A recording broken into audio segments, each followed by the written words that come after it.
അവന്റെ ഒരു ചീഞ്ഞ ഗിഫ്റ്റ്. സ്വന്തം കുടുംബം തന്നെ അവഗണിച്ചു.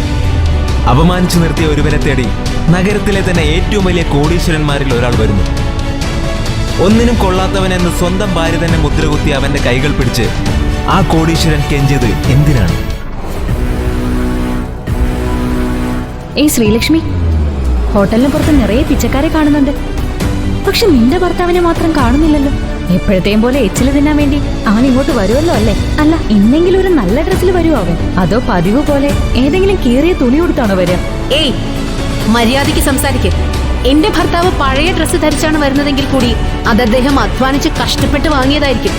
നിങ്ങളെപ്പോലെ മുത്തശ്ശിയെ മണിയടിച്ച് അവരുടെ സ്വത്തിൽ നിന്നും അടിച്ചുമാറ്റി ഉണ്ടാക്കിയതല്ല. എന്ത്? ഞങ്ങൾ കള്ളന്മാരാണെന്നോ? നമ്മുടെ കമ്പനിയുടെ പേരിൽ കോടിക്കണക്കിന് രൂപ കടം വാങ്ങിയിട്ട് ഇപ്പൊ ഞങ്ങളെ കള്ളന്മാരെന്ന് വിളിക്കുന്നു. നീ എന്താ പരുങ്ങുന്നത്? എനിക്ക് മാത്രം അറിയാവുന്ന ഈ രഹസ്യം മുത്തശ്ശിയുടെ ചെവിയിൽ എത്തിയാലുണ്ടല്ലോ, പിന്നെ ദൈവം തമ്പുരാൻ തന്നെ ഇറങ്ങി വന്നാലും നിന്നെയും നിന്റെ ഭർത്താവിനെയും രക്ഷിക്കാൻ പറ്റില്ല. വ്യക്തമായി അറിയാതെ ഒരു കാര്യത്തെപ്പറ്റി സംസാരിക്കരുത് സിദ്ധാർത്ഥ്. കമ്പനിയുടെ കാര്യത്തിൽ എനിക്കും കരുതലുണ്ട്. അത് ഞാനുണ്ടാക്കിയ കടമാണെങ്കിൽ അതെങ്ങനെ വീട്ടണമെന്നും എനിക്കറിയാം. അത് എന്റെ മാത്രം പ്രശ്നമാണ്. ഓ, അങ്ങനെയാണോ മേഡം? പക്ഷെ നീ പറഞ്ഞ ഈ പ്രശ്നമുണ്ടല്ലോ, അത് എപ്പോ വേണമെങ്കിലും ഇങ്ങോട്ട് വരാം. നീ തിരിച്ചടയ്ക്കാത്ത പൈസയുടെ പേരിൽ തന്നെ എപ്പോ വേണമെങ്കിലും അറസ്റ്റ് ചെയ്ത് കൂട്ടിക്കൊണ്ട് പോവാൻ നിന്നെ. ഇന്നത്തോടെ നിന്റെയും നിന്റെ ഭർത്താവിന്റെയും കാര്യത്തിൽ ഒരു തീരുമാനമാവും. റെഡിയായിട്ടിരുന്നോ നീ? പാർട്ടി നടന്നുകൊണ്ടിരിക്കുമ്പോൾ തന്നെ മറ്റുള്ളവരുടെ മുന്നിൽ വെച്ച് സിദ്ധാർത്ഥും കാർത്തികയും ശ്രീലക്ഷ്മിയെ അപമാനിച്ചപ്പോൾ അവൾ ആകെ വല്ലാതായി. എന്നാൽ ആ പാർട്ടിയുടെ സ്വഭാവം പെട്ടെന്ന് തന്നെ മാറി. അവിടേക്ക് ആ വലിയ കുടുംബത്തിന്റെ നാഥയും വർമ്മ ഗ്രൂപ്പ് ഓഫ് കമ്പനീസ് എന്ന വലിയ ബിസിനസ് ഗ്രൂപ്പിന്റെ തലപ്പത്തിരിക്കുന്നവരുമായ മഹാദേവി വർമ്മ കടന്നു വന്നു. മഹാദേവി വർമ്മ കഴിഞ്ഞ 15 വർഷമായി ഒറ്റയ്ക്ക് നിന്നുകൊണ്ട് തന്നെ ഒരു വലിയ ബിസിനസ് സാമ്രാജ്യം തന്നെ കെട്ടിപ്പടുത്ത ഒരു പവർഫുൾ വുമൺ. താൻ കെട്ടിപ്പടുത്ത സാമ്രാജ്യം കൊണ്ട് തന്നെ തന്റെ കുടുംബത്തിലെ ഓരോ അംഗങ്ങളെയും മികച്ച ബിസിനസ്സുകാരായി അവർ മാറ്റിയിട്ടുണ്ട്. മഹാദേവി വർമ്മയ്ക്ക് ശേഷം ആ സ്ഥാനത്തേക്ക് താൻ വരണമെന്നാണ് സിദ്ധാർത്ഥിന്റെ ലക്ഷ്യം. അതുകൊണ്ട് തന്നെ മഹാദേവി വർമ്മയെ പ്രീതിപ്പെടുത്താൻ അവൻ എപ്പോഴും ശ്രമിക്കുമായിരുന്നു. കുടുംബത്തിലെ മറ്റ് അംഗങ്ങളെല്ലാം തന്നെ പണത്തിനു വേണ്ടി മറ്റു കോടീശ്വര കുടുംബങ്ങളിൽ നിന്നും വിവാഹം കഴിച്ചപ്പോൾ ശ്രീലക്ഷ്മി മാത്രമാണ് യഥാർത്ഥ സ്നേഹം തേടിപ്പോയത്. അതുകൊണ്ട് തന്നെ ഋഷിൻ എന്ന ഒരു സാധാരണക്കാരനെ അവൾ സ്നേഹിച്ച് കല്യാണം കഴിച്ചു. ഇതുമൂലം അന്നു മുതൽ കുടുംബത്തിൽ നിന്നും തന്നെ പല അപമാനങ്ങളും അവൾക്ക് സഹിക്കേണ്ടി വന്നു. അതേസമയം ശ്രീലക്ഷ്മി മറ്റൊരു വഴിയിൽ നല്ലൊരു ബിസിനസ് ചെയ്ത് കൈ നിറയെ സമ്പാദിക്കാൻ തുടങ്ങിയിരുന്നു. ഋഷിനാണെങ്കിൽ സ്വന്തമായി ബിസിനസ് ചെയ്ത് മാത്രമേ സമ്പാദിക്കുകയുള്ളൂ എന്ന് ഉറപ്പിച്ച് തുടർ തോൽവികൾ ഏറ്റുവാങ്ങുകയായിരുന്നു. അത് ഋഷിനിൽ വല്ലാത്തൊരു അപകർഷതാബോധം സൃഷ്ടിച്ചിരുന്നു. ക്രമേണ ശ്രീലക്ഷ്മിക്കും ഋഷിനോട് ഒരു അതൃപ്തി തോന്നി തുടങ്ങിയിരുന്നു. എന്നാൽ ഇത് മുതലെടുത്തുകൊണ്ട് ശ്രീലക്ഷ്മിയെയും ഋഷിനെയും പിരിക്കാൻ ശ്രീലക്ഷ്മിയുടെ കുടുംബത്തിനകത്ത് നിന്ന് തന്നെ ശ്രമങ്ങളുണ്ടായി. എന്നാൽ ശ്രീലക്ഷ്മി ഋഷിനെ അങ്ങനെ വിട്ടുകൊടുക്കാൻ തയ്യാറായിരുന്നില്ല. ഇന്ന് മഹാദേവി വർമ്മയുടെ പിറന്നാളാണ്. എല്ലാ വർഷവും കുടുംബാംഗങ്ങൾ ഒന്നിച്ചുകൂടി മഹാദേവി വർമ്മയുടെ പിറന്നാൾ ആഘോഷിക്കുന്നത് പതിവാണ്. പാർട്ടിക്കിടെ മഹാദേവി വർമ്മ സംസാരിക്കാൻ ആരംഭിച്ചു. എന്റെ പിറന്നാൾ ആഘോഷിക്കാൻ വേണ്ടി എല്ലാ വർഷവും നിങ്ങളെല്ലാവരും ഒന്നിച്ചു കൂടുന്നത് എനിക്ക് വളരെയധികം സന്തോഷമുള്ള കാര്യമാണ്.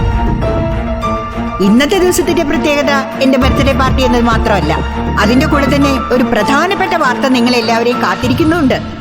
എന്നാൽ അത് പറയുന്നതിന് മുമ്പായി നിങ്ങൾ എല്ലാവരും നന്നായി പാർട്ടി എൻജോയ് ചെയ്യുകയും ഭക്ഷണം കഴിക്കുകയും ചെയ്യും. മഹാദേവി വർമ്മ സംസാരിച്ചുകൊണ്ടിരിക്കുമ്പോഴായിരുന്നു അവസാനത്തെ അതിഥി എന്നോണം ഋഷിൻ അവിടേക്ക് ഓടിക്കിതച്ചുകൊണ്ട് വന്നത്. ഋഷിൻ, വലിയ വലിയ ബിസിനസ്സുകാരൊക്കെ നേരത്തിന് ഇവിടെ എത്തി. എന്നാൽ വീട്ടിൽ വെറുതെ ഇരുന്ന് ഭക്ഷണം കഴിക്കുക മാത്രം ചെയ്യുന്ന നീ എന്താണ് ഇത്രയും ലേറ്റായി വരുന്നത്? 4 കാശ് സമ്പാദിക്കാനുള്ള മിടുക്കില്ല നിനക്കെന്നത് ഞങ്ങൾക്കറിയായിരുന്നു. പക്ഷെ മുതിർന്നവരെ ബഹുമാനിക്കാനും നിനക്കറിയില്ല എന്ന കാര്യം ഞങ്ങൾക്കറിയില്ലായിരുന്നു. അങ്ങനെയല്ല മുത്തശ്ശി.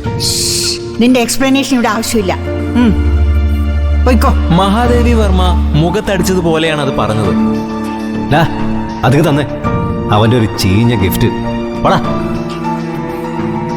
ശ്രീലക്ഷ്മിയുടെ കുടുംബാംഗങ്ങൾ ശ്രീലക്ഷ്മിയെയും ഋഷിനെയും നോക്കി കളിയാക്കി ചിരിക്കാൻ തുടങ്ങി. Okay, come on, let's begin to party. ഇത് പറഞ്ഞ മഹാദേവി വർമ്മ വേദിയിൽ നിന്നും താഴേക്ക് ഇറങ്ങി. ഋഷിൻ ഇതേ സമയം ശ്രീലക്ഷ്മിയുടെ അടുത്തേക്ക് ചെന്നു. സോറി ശ്രീലക്ഷ്മി, ഒരു പ്രധാനപ്പെട്ട ബിസിനസ് മീറ്റിങ്ങിന് പോകാനുണ്ടായിരുന്നു. വേണ്ട ഋഷിൻ, എക്സ്ക്യൂസ് ഒന്നും വേണ്ട.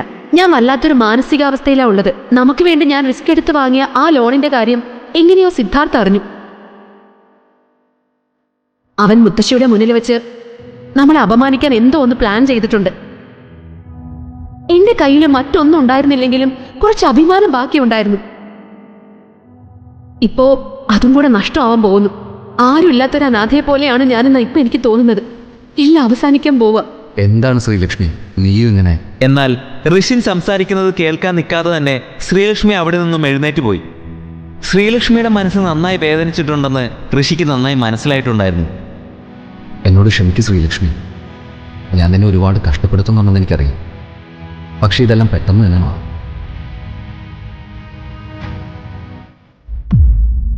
ഇന്ദ്രപ്രസ്ഥം എന്ന വമ്പൻ ഗ്രൂപ്പിന്റെ ഉടമയും കൊച്ചിയിലെ കോടീശ്വരന്മാരായ ബിസിനസ്സുകാരിൽ ഒരാളുമായ പ്രദീപ് വർമ്മ തന്റെ ഓഫീസിൽ ആകെ ദേഷ്യത്തിലിരിക്കുകയായിരുന്നു. നിങ്ങളൊക്കെ എന്ത് ചെയ്യുമായിരുന്നു ഇത്രയും നാള്? ഇനി എത്രയെന്ന് വെച്ചിട്ടാണ് ഞാൻ നിങ്ങൾക്ക് സമയം തരിക? ഇത്രയും നാളായിട്ട് നിങ്ങൾക്ക് അവനെ പിടിക്കാൻ കഴിഞ്ഞോ? What the hell is happening here? ഞങ്ങൾ എല്ലാവരും വളരെ കാര്യമായി ശ്രമിക്കുന്നുണ്ട് സാർ. ഒന്ന് പോടും. പക്ഷെ അദ്ദേഹം എവിടെയാണുള്ളതെന്ന് ഇതുവരെ കണ്ടെത്താൻ ഞങ്ങൾക്ക് കഴിഞ്ഞിട്ടില്ല സാർ. ഒരു ചെറിയ ക്ലൂ കിട്ടിയാൽ തന്നെ മതിയാകും സാർ. എന്ത്? നിങ്ങൾ ഇപ്പോഴും ക്ലൂ കിട്ടാൻ വേണ്ടി കാത്തു നിൽക്കുകയാണോ? ഇനി ഞാൻ പറയുന്നത് ശ്രദ്ധിച്ചു കേട്ടോ. അവനെ എത്രയും പെട്ടെന്ന് കണ്ടുപിടിക്കുന്നതാണ് നിങ്ങൾക്കും നല്ലത്, ഈ കമ്പനിക്കും നല്ലത്. ഇല്ലെങ്കിൽ നിങ്ങളുടെ അത്രയും പേരുടെ കാര്യത്തിൽ ഞാനൊരു തീരുമാനം എടുക്കും. Now get lost. പ്രദീപ് വർമ്മയുടെ ഈ സംസാരം കേട്ട് അവിടെ കൂടി നിന്ന എല്ലാവരുടെയും കണ്ണിൽ മരണഭയം തെളിഞ്ഞിരുന്നു. കാരണം പ്രദീപ് വർമ്മ കേരളത്തിലെ തന്നെ എണ്ണപ്പെട്ട കോടീശ്വരന്മാരിൽ മുൻനിരയിലുള്ള ആളായിരുന്നു. രാഷ്ട്രീയത്തിലും അദ്ദേഹത്തിന് നല്ല പിടിപാടായിരുന്നു. അദ്ദേഹം വിചാരിച്ചാൽ അന്നാട്ടിൽ എന്തും നടത്താൻ സാധിക്കുമായിരുന്നു. എന്നാൽ സമൂഹത്തിൽ ഇത്രയും വലിയ സ്ഥാനം വഹിക്കുന്ന ഒരാൾ ഇപ്പോൾ ആരെയോ അന്വേഷിച്ചു കൊണ്ടിരിക്കുകയാണ്. പ്രദീപ് വർമ്മയുടെ ആ തിരക്ക് പിടിച്ച അന്വേഷണത്തിന്റെ കാര്യം എന്താണ്? ഈ കഥ തുടർന്ന് കേൾക്കുന്നതിനായി ഇപ്പോൾ തന്നെ പോക്കറ്റ് FM ആപ്പ് ഇൻസ്റ്റാൾ ചെയ്യൂ. Link in description.